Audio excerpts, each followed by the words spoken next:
छत्रपति शिवाजी महाराज के निधन के बाद औरंगजेब ने सोचा कि अब मराठा साम्राज्य को अपने पंजों में जकड़ना आसान होगा, लेकिन यह उसकी सबसे बड़ी भूल थी, क्योंकि समुद्र की लहरों की तरह अड़ी गौराजय कुछ ऐसे वीर खड़े थे जिन्होंने औरंगजेब के सपनों को चकनाचूर कर दिया। उनमें से एक थे कोकण किनार पट्टी के जागते पहरेदार, जिनकी नजर ससाने जैसी तेज, झपट गरुड़ जैसी फुर्तीली और पकड़ मगर जैसी मजबूत थी। इतिहास उन्हें जानता है स्वराज्य आरमार प्रभु सरखेल कान्होजी आंग्रे के नाम से।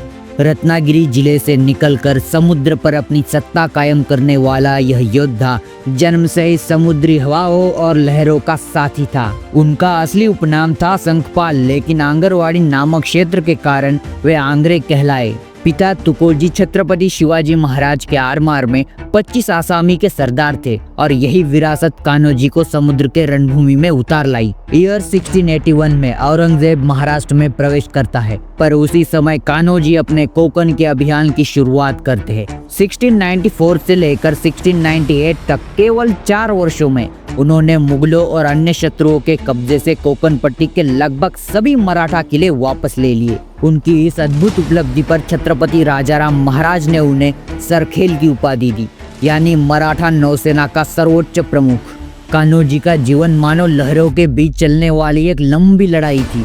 अंग्रेज, पुर्तगाली, डच और फ्रांस की नौसेनाओं से लगातार संघर्ष।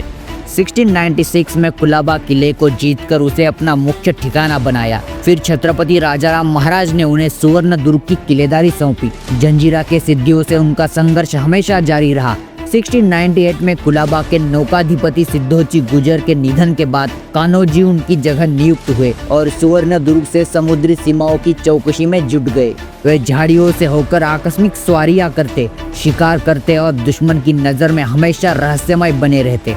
उनकी रणनीति लापरवाह बहादुरी नहीं, बल्कि सोच समझकर उठाए गए कदम थे। उन्होंने युद्धपोतों को केवल आक्रमण के लिए नहीं, बल्कि तटीय गश्त के लिए इस्तेमाल किया। जो जहाज मराठों का दस्तक यानी अनुमति पत्र नहीं रखते, उनसे जुर्माना वसूलना, यह उनका सटीक तरीका था समुद्र पर मराठों की सत्ता को स्थापित करने का। यूरोपियन ताकतें जैसे अंग्रेज, डच, पुर्तगाली, फ्रांसी आपस में भले ही टकराती रहती, लेकिन अगर पूछा जाता कि उनका सबसे बड़ा साझा दुश्मन कौन है, तो जवाब एक ही होता, कान्होजी आंग्रे। अंग्रेज उन्हें लैंड शार्क कहते, यानी जमीन और पानी दोनों में हावी रहने वाला शिकारी। कभी उन्हें डाकू, बागी और खलनायक भी कहा गया, तो कभी उनके सामने सभ्य व्यवहार करने के आदेश भी दिए गए। पुर्तगाली उन्हें गालियां देते, लेकिन कीमती तोहफे भी भेजते। कान्होजी की ताकत इतनी थी कि पश्चिमी तट पर मलबार से लेकर गुजरात तक उनका खौफ था। कुलाबा, सुवर्ण दुर्ग, विजय दुर्ग और सिंधु दुर्ग, ये 4 किले मराठा नौसेना के मजबूत ठिकाने थे।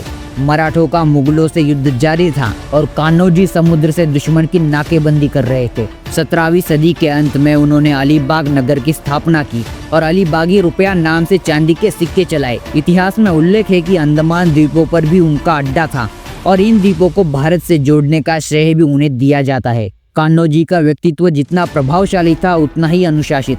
उनके आदेश तोड़ने वालों को कड़ी सजा मिलती, लेकिन अपने साथियों के साथ वे समानता और स्नेह से पेश आते।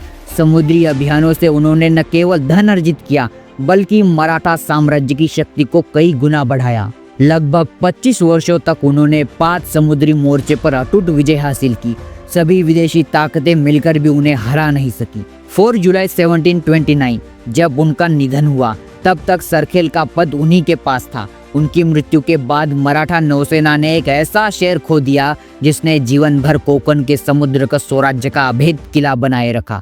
छत्रपति शिवाजी महाराज के अनेक रत्नों में से एक सरखेल कान्होजी आंग्रे, एक ऐसा नाम जिसे समुद्र आज भी अपनी लहरों में गर्व से पुकारता है।